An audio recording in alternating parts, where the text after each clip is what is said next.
अच्छा, रिकॉर्डिंग चूंकि नहीं हो रही थी, मैं थोड़ा सा पीछे जाके दोबारा रिकॉर्डिंग में कवर कर रहा हूँ। तो factors affecting rate of reaction पढ़ रहे हैं, जिसके लिए कुछ बेसिक टर्म्स हम गो थ्रू कर रहे हैं, जिसमें 3 टर्म्स पहले आ जाती है, activation energy, internal energy and threshold energy. क्या पंखा बंद कर दूं बाबा? पंखा बंद कर दूं क्या? अच्छा, activation energy, internal energy and threshold energy. And मैंने बताया कि लेट्स इमेजिन अ सिस्टम जिसमें ये पार्टिकल्स हैं जो कि randomly here and there move कर रहे हैं। Now what is internal energy? Internal energy is the energy originally possessed by the molecules, by the particles, because we believe scientifically कि no particle has zero energy. क्या इस वक्त आप बैठकर class ले रहे हैं तो आपकी एनर्जी जीरो है क्या? नहीं सर।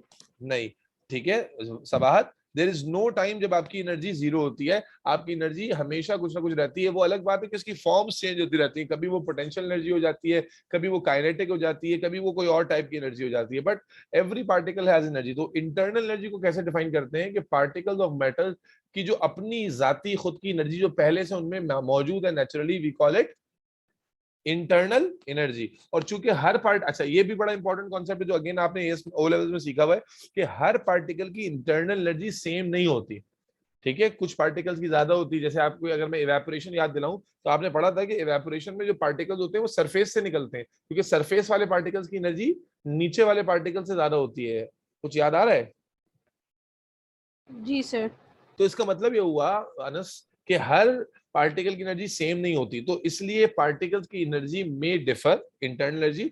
और इसीलिए जब हम पूरी गैस की बात करते हैं तो we don't talk about individual energies, rather we talk about average of internal energies. कि अगर लेट्स सपोज एक पार्टिकल की 2 जूल्स थी, एक की 5 थी, एक की 10 थी, एक की 9 थी, एक की 1 थी, तो उन सब का एवरेज करके हमें एक अंदाजा हो जाता है कि सिस्टम एक हाई एनर्जी सिस्टम है या लो एनर्जी सिस्टम। तो let's imagine, internal energy clear हो गई क्या होती है?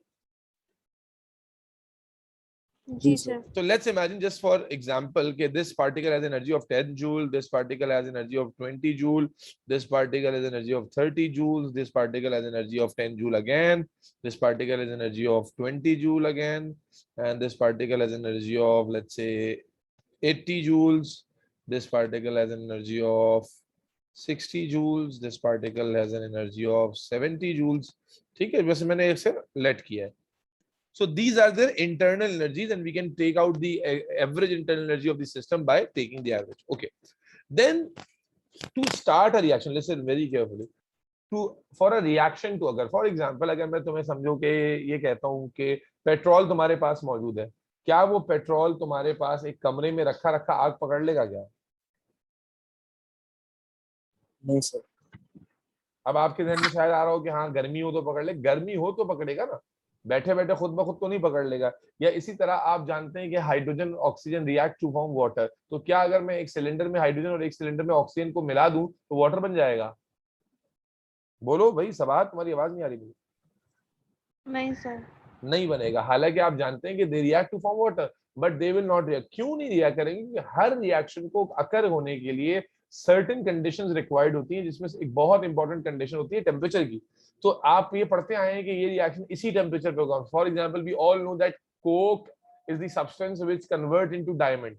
है भाई, कोयले से ही हीरा बनता है, ये आपने पढ़ा है, सुना है, साइंटिफिक फैक्ट है। लेकिन क्या अगर मैं आपको 1 टन कोयला पहुंचा दूं तो क्या आप उसका हीरा बना सकते हैं घर में?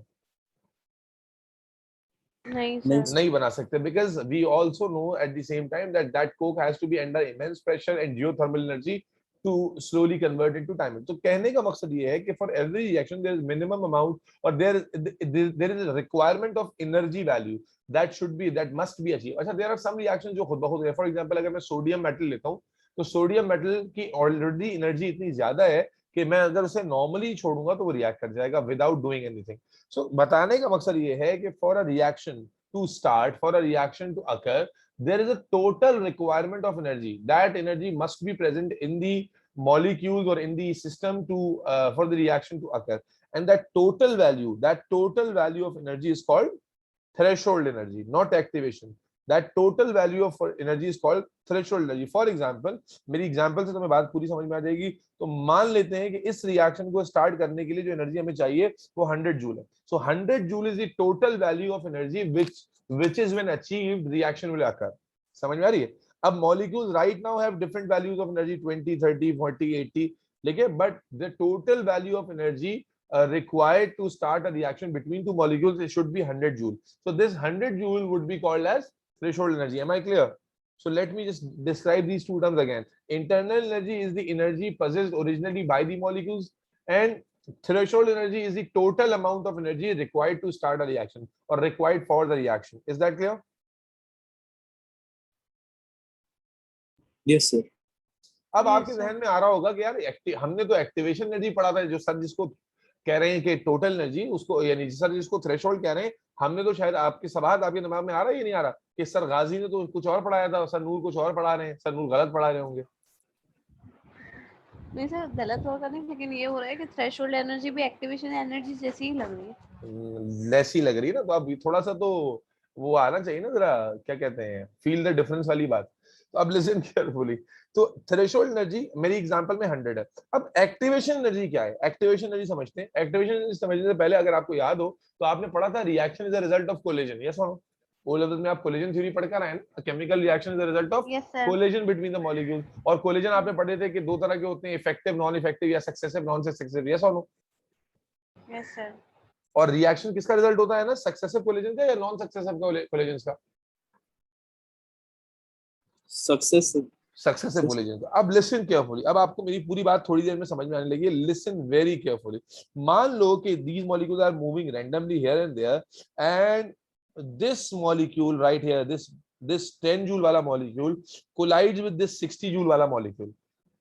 So when this 60 and 10 wala molecules will collide together, will their energy sum up to 100? No sir. No. So this collision will be called as non-effective या non-successive collision. But on the other hand, if this 30 wala molecules collide with this 70 wala molecule, or this 80 wala molecules collide with this 30 wala molecule, will the energy reaches this value of 100? Yes sir. Yes, Anas sir. बात समझ में आ रही है ना? तो basically अब मैं आपको जी, sir. समझाता हूँ एक्टिवेशन एनर्जी क्या होती है। मालूम ये हुआ कि पहले वाले कोलिजन के लिए 10 और 60 70 का सम अप आ रहा है। How much is the difference to start the reaction? 30। How much is the difference? 30 ना जी, sir. मेरे बच्चे। Yes, what sir. Is activation energy? Activation energy is actually, अब मैं आपको पूरा डेफिनेशन बता रहा हूँ एक्टिवेशन एनर्जी का, जो ओ लेवल्स में आपको नहीं बताया जाता है। वो क्या है? Activation energy is the amount of energy above internal energy required to reach the threshold so that the reaction starts. दोबारा सुनो, मैं एग्जांपल से दोबारा वाजे कर दूं। हमारी एग्जांपल में जो टोटल एनर्जी थी वो थी 100 एंड दैट वाज थ्रेशोल्ड। मान लो कि इंटरनल एनर्जी का सम अप बन रहा था, लेट्स सपोज 30 प्लस 40 70। दो मॉलिक्यूल जो कोलाइड कर रहे हैं उनकी इंटरनल एनर्जी का 70 बन रहा था। So what would be the activation energy? It would be the difference of threshold and internal energy, and in this case it would be again 30 joules. बात समझ में आ रही है? तो it is the amount of energy. देखो internal energy तो molecule में पहले से है, तो आपने यही पढ़ा था ना कि जो हम किसी को रिएक्शन को स्टार्ट करने से पहले एनर्जी देते हैं ताकि वो स्टार्ट हो जाए, और उसको आपने एक्टिवेशन एनर्जी किया था। अब मैंने उसी को जरा प्रॉपर कर देता हूँ कि वो अमाउंट ऑफ एनर्जी जो इंटरनल एनर्जी के अलावा दी जाती है ताकि रिएक्शन कहां तक पहुंच जाए? थ्रेशोल्ड तक, और स्टार्ट हो जाए। रिएक्शन स्टार्ट कब होगा? जब थ्रेशोल्ड वैल्यू को अचीव करेगा। तो वो अमाउंट ऑफ एनर्जी जो थ्रेशोल्ड तक जाने के लिए चाहिए अबव इंटरनल एनर्जी, उसको हम कहते हैं activation energy. Am I clear और डू आई मेक सेंस? जी, sir. Yes, Sabahat, sir. Sir have जी you sir, got the definition एक difference दफा now? रिपीट। एक मिनट रिपीट कर रहा हूँ, डिफरेंस कुछ समझ में आया? इंटरनल जी एनर्जी सर। सबसे पहले आ गई, थ्रेशोल्ड टोटल होता है। इंटरनल से थ्रेशोल्ड तक जाने के लिए the minimum amount of energy required above internal energy to reach threshold is called activation energy.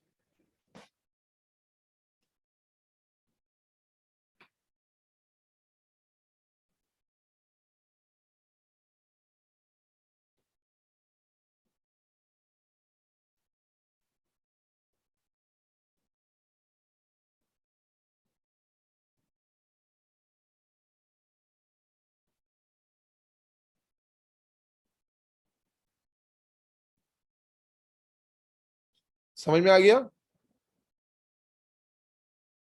Anas, Sabahat, sir आपकी आवाज ही नहीं आ रही थी बीच में। अच्छा, ये डेफिनेशन समझ में आ गई? जी ठीक है, जी सर। ओके। तीनों टर्म्स में कोई डिफरेंस नहीं है। तो एक्टिव जो आपने ओ लेवल में पढ़ा था वो गलत नहीं था, लेकिन वो पूरा नहीं था। तो आपने पढ़ा था ना, minimum amount of energy required to start a reaction, तो अभी भी तो ये वही है। लेकिन अब चूंकि हम थ्रेशोल्ड का टर्म भी ले आए, तो इसलिए मैं थ्रेशोल्ड को डिफरेंशिएट कर रहा हूँ एक्टिवेशन से। तो थ्रेशोल्ड का मतलब, यानी अगर फॉर्मूला मैं लिखना चाहूँ, तो अगर आप मुझे बताएं कि क्या थ्रेशोल्ड का फॉर्मूला, थ्रेशोल्ड एनर्जी का फॉर्मूला यही होगा? Sir, activation plus internal. Very good, activation energy Anas plus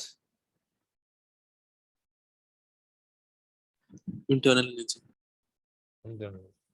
ठीक है ना, बात समझ में आ गई। अच्छा, दूसरा कॉन्सेप्ट जो फैक्टर से पहले इंपॉर्टेंट है, वो था कोलिजन थ्योरी का। तो कोलिजन थ्योरी क्या थी भाई, जल्दी से बता दें, अभी मैंने रिपीट भी की। क्या थी कोलिजन थ्योरी? ये मैंने अपने देर से स्टार्ट किया, लेकिन मैं कोई बहुत स्पीड अप करके नहीं पढ़ा रहा हूँ, एक एक चीज समझा रहा हूँ। और खुदा के लिए अब तो पास पेपर्स वगैरह सब अवेलेबल है, तो इसलिए जो है वो, क्या नाम है तुम्हारा, पास पेपर्स अवेलेबल है, तो इसलिए जो है वो तैयारी जो है ना साथ साथ शुरू कर देना। कोलिजन थ्योरी, जी बेटा, कोलिजन थ्योरी क्या थी, आपने पढ़ी भी है, कौन बताएगा? शाबाश। A chemical reaction is a, बस सवाहत बोलो बेटा।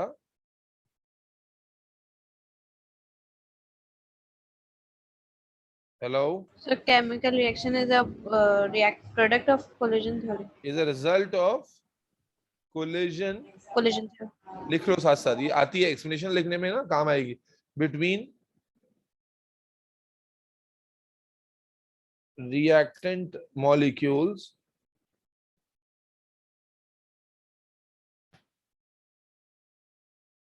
collisions are of two types: effective and non-effective.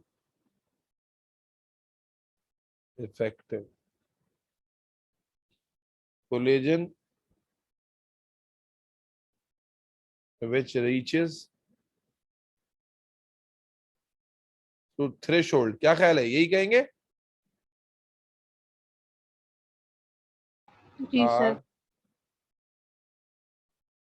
Anas बात समझ में आई तुम्हें बेटा?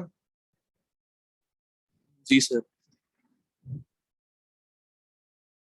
Any factor that increase number of effective or successive collisions will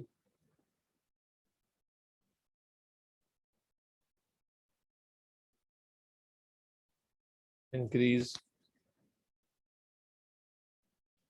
the rate of reaction. Any questions? No sir. ये आपने अगेन, मैंने थोड़ी देर पहले ही बताया था कि ओ लेवल का सारा रिवीजन है, ये आप सब पहले पढ़ चुके हुए हैं। तो अब जो हम फैक्टर्स एक्सप्लेन करते हैं, वो सारे फैक्टर्स हम कोलिजन थ्योरी के बुनियाद पे ही एक्सप्लेन करते हैं। अब ओ लेवल में आपने पढ़ा था कॉन्सेंट्रेशन का फैक्टर, टेम्परेचर का, प्रेशर का, काफी सारे फैक्टर्स पढ़े थे, यस और नो? तो मुझे बताएंगे यस सर। कॉन्सेंट्रेशन जी से क्या सर। होता था? कॉन्सेंट्रेशन बढ़ाने से स्पीड बढ़ जाती थी, क्योंकि नंबर ऑफ मॉलिक्यूल जब ज्यादा हो जाएंगे एक फिक्स वॉल्यूम में, तो नंबर ऑफ कोलिजन भी बढ़ जाएंगे, और जब नंबर ऑफ कोलिजन बढ़ेंगे तो सक्सेसिव कोलिजन बढ़ जाएंगे। ऐसा ही है? जी सर। हेलो, अस्सलाम वालेकुम हसनैन, क्या हुआ, घर आ गए बेटा? अच्छा अच्छा, चलो ठीक है ठीक है, बस मैंने उसके लिए वो याद है ना उसका? ठीक है, ओके बेटा, अल्लाह हाफिज। अब बेटा हम लोग जो एएस में जो फैक्टर्स हमने पढ़ने ना, बस वो दो हैं। अब आप कहें यार एएस बड़ी है छोटी है, बिल्कुल। आप अगर सोच रहे हैं कि छोटी हो गई है, तो यहाँ छोटी हो गई है थोड़ी सी। तो दो फैक्टर्स हैं जो हम पढ़ने वाले हैं फैक्टर्स अफेक्टिंग में। पहला फैक्टर जो मैं आपको पढ़ा रहा हूँ, वो है फैक्टर ऑफ टेम्परेचर। जी बच्चों इजाजत है। जी जी सर। जी अच्छा टेम्परेचर का फैक्टर चूंकि आपने ऑलरेडी पढ़ा हुआ है तो थोड़ा बहुत तो आप मुझे बता सकते हैं, क्या ख्याल है क्या होता है टेम्परेचर से, कौन बताएगा? सर जब वो टेम्परेचर जो ऑप्टिमम टेम्परेचर पे जो जब रिएक्शन का ऑप्टिमम टेम्परेचर पे रीच कर जाता है तो सबसे ज्यादा वहाँ पे प्रोडक्ट्स फॉर्म हो रहे होते हैं। भाई ऑप्टिमम नहीं, पहले जनरलाइज बताओ कि टेम्परेचर जब बढ़ाते हैं रिएक्शन में तो क्या होता है उससे? टेम्परेचर बढ़ाते हैं तो प्रोडक्ट्स की यील्ड ज्यादा बढ़ जाती है। कैसे, एक्सप्लेनेशन क्या होगी अनस? सर वो पार्टिकल्स आपस में कोलाइड ज्यादा करते हैं, क्यों कोलाइड ज्यादा करते हैं? काइनेटिक एनर्जी बढ़ जाती है। तो एक एक मुंह में उंगली डाल के मैं उगलवाऊंगा तब बोलोगी तुम? ऐसे एग्जामिनर को जवाब दोगी? एग्जामिनर पूछेगा तो बोलोगी वरना नहीं। भाई एक्सप्लेनेशन शुड बी कंप्लीट। जी अनस आप बताएं, टेम्परेचर का पहले इफेक्ट बताएं, क्या इफेक्ट होगा टेम्परेचर का? सर, मॉलिक्यूल्स के बीच में जो पहले इफेक्ट बताओ। कोलाइड, सर रिएक्टेंट सर, वो मतलब सर ऑप्टिमम यील्ड टेम्परेचर होगी बढ़ाने तब से फिर। क्या इफेक्ट होगा? डायरेक्ट इफेक्ट होगा, इनवर्स इफेक्ट होगा? भाई क्या हो गया तुम लोगों को? सर डायरेक्ट इफेक्ट होगा। डायरेक्ट। पहला तो एक नंबर स्कोर तो करो पहले कि इफेक्ट क्या है। कि भाई जब टेम्परेचर आप बढ़ाते हैं या कम करते हैं, चेंज करते हैं, तो उसी तरह से रेट ऑफ रिएक्शन भी चेंज होता है। टेम्परेचर कम करेंगे तो रेट ऑफ रिएक्शन कम होगा, टेम्परेचर बढ़ाएंगे तो रेट ऑफ रिएक्शन, बोलो भाई, बढ़ेगा। Is that clear? बढ़ेगा। अब सवाल है अगला कि यस क्यों, यस सर। सर।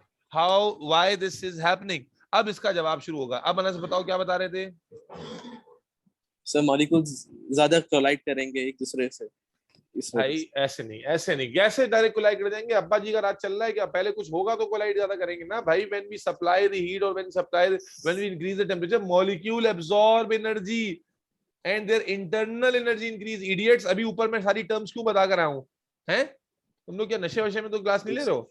ऊपर टर्म्स क्यों समझाइए ताकि आगे एएस है, मजाक नहीं हो रहा है यहाँ पर। अगर तुम्हारे कीवर्ड मिसिंग होंगे तो एग्जामिनर कोई मार्क वार्क नहीं देगा तुमको।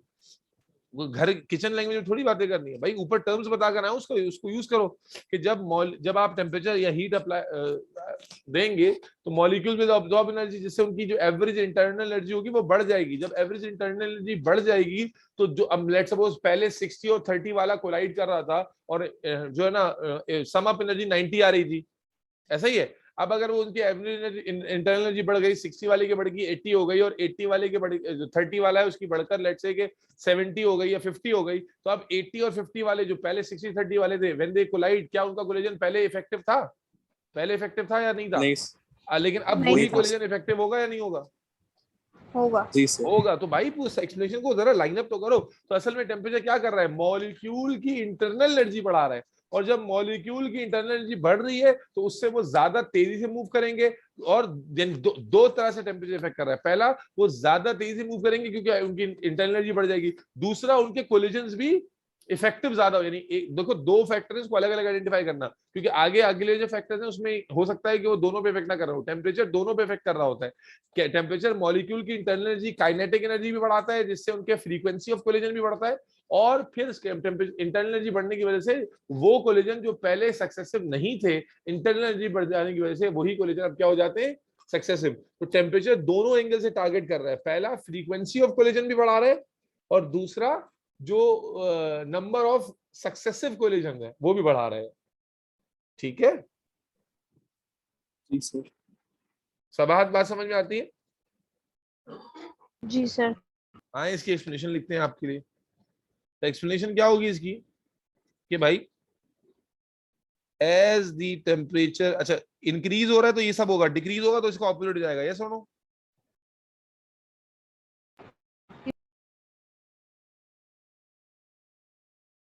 Molecules absorb energy and their kinetic energy and average internal energy increase. This cause molecules to collide more frequently and thus more chances of successive collision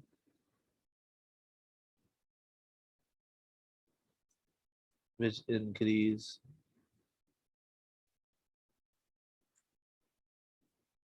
speed of reaction. So that's how temperature affects. Note down कर लिया आप लोगों ने? No sir. Anas note कर लिया बेटा? जी sir, बस हो गया।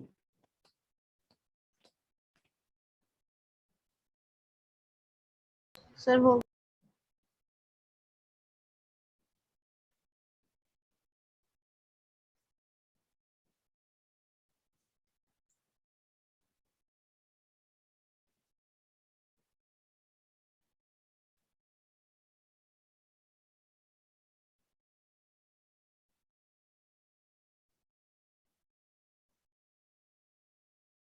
अच्छा, अब मुझे एक सवाल का जवाब दो।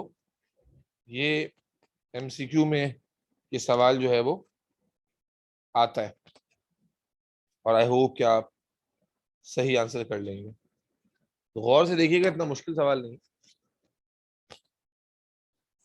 हमने क्या समझा, जितना टेम्परेचर बढ़ाने से रेट ऑफ रिएक्शन बढ़ेगा, टेम्परेचर कम करने से रेट ऑफ रिएक्शन कम होगा। अब एग्जामिनर सवाल देता है, अब मुझे एग्जैक्ट वैल्यूज आती है तो मैं वैल्यूज हाइपोथेटिकली ले रहा हूँ। एग्जामिनर कहता है कि 10 डिग्री सेल्सियस पर जो रेट ऑफ रिएक्शन है वो 20 रेट का यूनिट क्या होता है बच्चों? लास्ट क्लास में बताया था, रेट का यूनिट क्या होता है? मोल डीएम क्यूब मोल डीएम क्यूब पर सेकंड। कहता है 10 डिग्री सेल्सियस पर जो रेट है वो 20 मोल पर डीएम क्यूब सेकंड है। फिर वो कहता है 20 डिग्री सेल्सियस पर जो रेट है वो 40 मोल पर डीएम क्यूब सेकंड है। फिर आपसे पूछता है, बताइए 80 डिग्री सेल्सियस पर क्या रेट होगा अप्रोक्सीमेट? या चलें इसको और आसान कर देता हूं आपके लिए मैं कि 80 तक तो वैल्यू आपसे कहता है 40 डिग्री सेल्सियस पर क्या रेट होगा। सर 60 मोल डीएम क्यूब सर। ये इंफॉर्मेशन दी हुई है और इस इंफॉर्मेशन से ही आंसर करना है जी।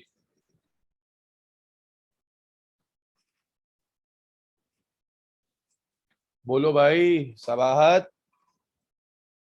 अनस। अरे यार अबिया को तो क्लास का बताना ही भूल गया मैं। उफ़्फ़ो।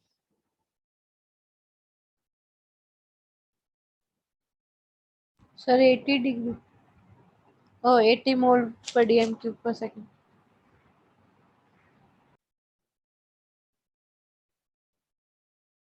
जी अनस। सर यही आ रहा है 40।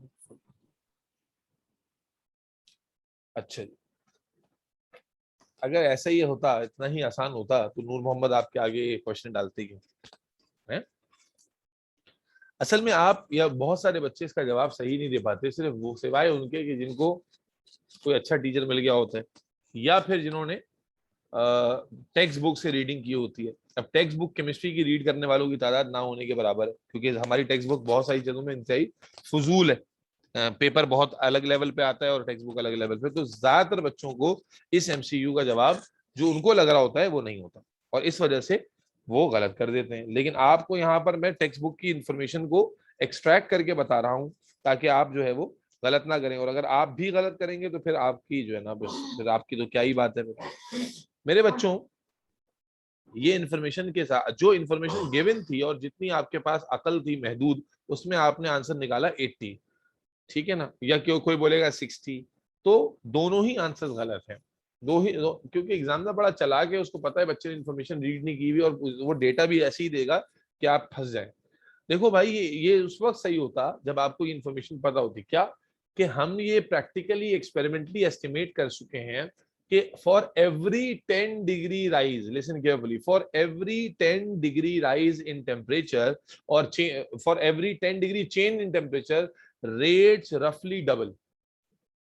क्या मैंने कहा? हर 10 डिग्री चेंज करने से रेट जो है, और या तो अगर बढ़ रहा है तो डबल हो जाएगा, और अगर कम कर रहे हैं तो आधा हो जाएगा। पहले ये इन्फॉर्मेशन समझना जरूरी है। तो अब आप देखिए, ये इन्फॉर्मेशन पहले उसने पूरी भी की है कि 10 डिग्री पे 20 था, और फिर 10 डिग्री बढ़ाकर उसने 20 किया तो रेट डबल हो गया, 20 का 40। यस और नो? Yes sir. लेकिन इससे आपने क्या समझा, ये तो एग्जामिनर ने तो चालाकी की वैल्यूज देके, आपने समझा कि 10 पे 20 है, 20 पे 40 होगा तो दायरे 40 पे 80 हो जाएगा, आपने उसका भी डबल कर लिया। जबकि असल में ऐसा नहीं होगा, फॉर इसकी कैलकुलेशन हर 10 डिग्री पे होगी। तो 20 से जब आप 30 करेंगे तो रेट 40 से कितना हो जाएगा? 80। और जब आप 30 से 40 करें, यानी 10 डिग्री और राइज करेंगे, तो फिर वो 80 से कितना हो जाएगा? क्या कहते हो? बात समझ में आई या नहीं आई? नहीं जी आई। सर। अनस क्या बात समझे बेटा? सवाल पहले तो ये इन्फॉर्मेशन समझो ना, फिर उसको खुद भी अप्लाई करोगे तो बात समझ आ जाएगी कि ये इसलिए आप सर सही हुआ। आपने क्या मैंने कहा? For every 10 degree rise, for every 10 degree rise rate of reaction doubles. इस इंफॉर्मेशन को अप्लाई करो। हर 10 डिग्री पर आपको पता है रेट बढ़ता है, इफेक्टिव कोलिजन बढ़ते हैं। तो कितना बढ़ता है उसकी एक प्रैक्टिकल अप्रोक्सीमेशन है कि हर 10 डिग्री टेम्परेचर बढ़ाने से जो स्पीड है वो डबल हो जाती है। अब इसको अगर तुम प्रैक्टिकली अप्लाई करो तो सोचो, खुद सोचो, खुद समझ में आ जाएगा 160 कैसे है। सर ये आ 80 हो गया गया सर। था, 80 + 80 = 160। हाँ भाई, सवाल क्या कह रही हो? आ गया सर। अनस तुम्हें समझ में आ गया ना कि भाई 20 से 30 पे आपने 10 जी डिग्री सर। राइज किया। एग्जामिनर असल में डेटा उसने ऐसे दिया है कि आपको लग रहा है कि शायद कुछ और ही है, लेकिन इन्फॉर्मेशन वही है जो बुक वाली इन्फॉर्मेशन है कि हर 10 डिग्री पर 20 से आप 40 पे डायरेक्ट जाओगे नहीं। आप 20 से पहले 30 पे जाओगे तो 10 डिग्री बढ़ जाएगा, और 10 डिग्री टेम्परेचर बढ़ाया तो रेट ऑफ रिएक्शन 40 से 80 हो जाएगा। फिर 30 से जब 40 पे जाओगे तो वो फिर रिएक्शन डबल हो जाएगा और वो 160 पे आ जाएगा। बात समझ में आई या नहीं आई? आई सर। चले अब आ जाते हैं दूसरा फैक्टर, और वो फैक्टर है मेरे बच्चों, फैक्टर ऑफ कैटलिस्ट।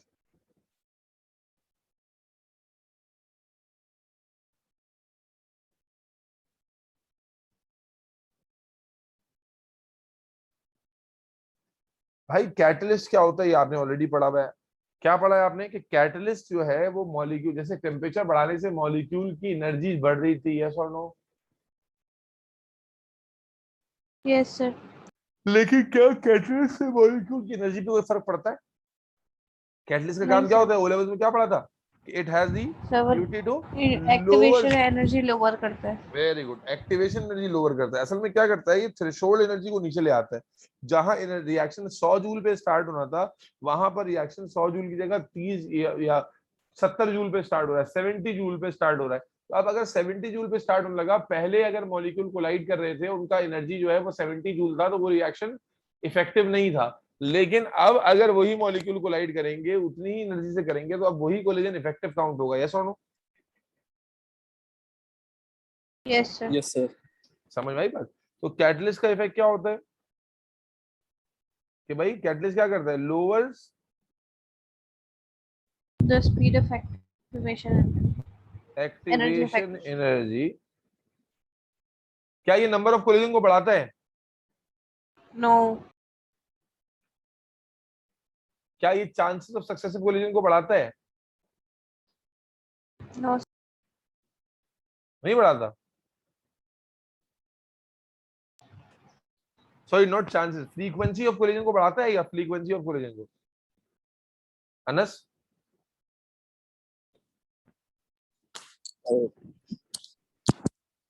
नहीं खैर, सर। नहीं बढ़ाता फ्रीक्वेंसी ऑफ कोलिजन। भाई उतने ही कोलिजन अगर पहले 1000 हो रहे थे तो टेम्परेचर बढ़ाने से वो कोलिजन की तादाद बढ़ सकती थी क्योंकि एनर्जी बढ़ गई, लेकिन कैटलिस्ट डालने से कोलेजन भी उतने ही रहेंगे। फर्क ये है कि उन 1000 में से अगर 500 कोलेजन पहले इफेक्टिव थे और 500 नहीं थे, तो अब उस एक्टिवेशन एनर्जी नीचे आने की वजह से वो 500 जो पहले इफेक्टिव नहीं थे उनमें से भी अब बहुत ज्यादा इफेक्टिव हो जाएंगे। यस और no? Yes sir. So it does not affect internal energy, does not affect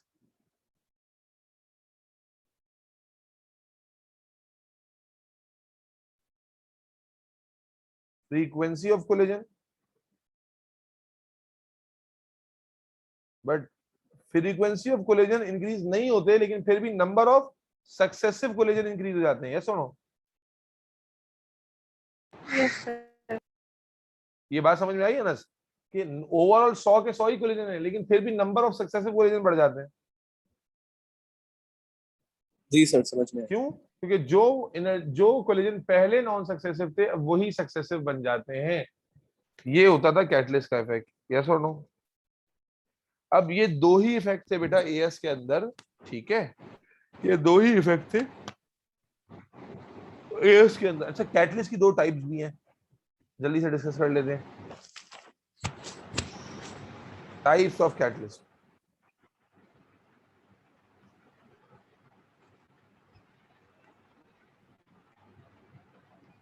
in types की मजीद डिटेल A2 में आती है, बस इसमें अभी सिर्फ डेफिनेशन है आपके। फॉर एग्जाम्पल,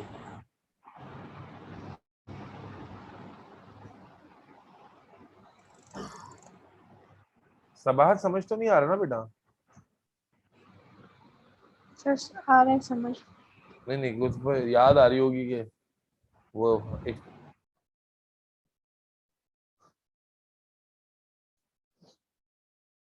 अनस के दो ओ लेवल वाले टीचर ज्यादा अच्छे थे। क्या ख्याल है अनस? जी सर। है ना? बड़े काबिल जी टीचर सर, ने सब पढ़ा। टीचर अच्छे। हाँ, सारे टीचर अच्छे। नहीं वो ओ लेवल में तुम्हें बायोकेमिस्ट्री कौन पढ़ाता था? मैं बड़ी तारीफ सुनी उनकी। क्या नाम था उनका? बायो तो शायद सर नूर था उनका नाम। अच्छा सर नूर नाम था। हाँ यार, पता नहीं कौन सर बन। स्क्रीन चली गई। हाँ हाँ, ये पता नहीं कौन बंदा है ये आजकल, बड़ा मैं सुन रहा हूँ इसके बारे में। मालूम करना पड़ेगा, कभी मिलवाओ तो उससे।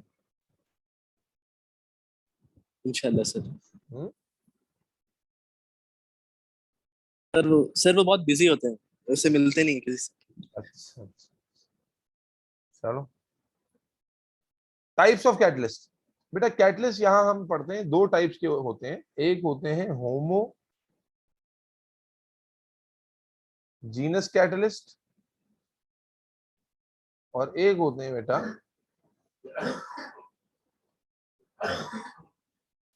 Heterogeneous catalyst.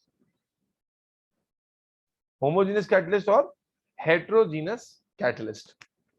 अब ये क्या होते हैं? बहुत आसान है, बहुत आसान, बिल्कुल आसान है। मैं इसको बल्कि ऐसे समझा देता। चलो एक मिनट रुक जाओ, तो रब कर देते हैं यहाँ से। हमने कहा दो तरह के कैटलिस्ट हैं। कौन कौन से दो तरह के बताए मैंने? एक बताया मैंने होमोजीनस, होमोजीनस। और एक यहाँ कर लेते हैं हेट्रोजीनस।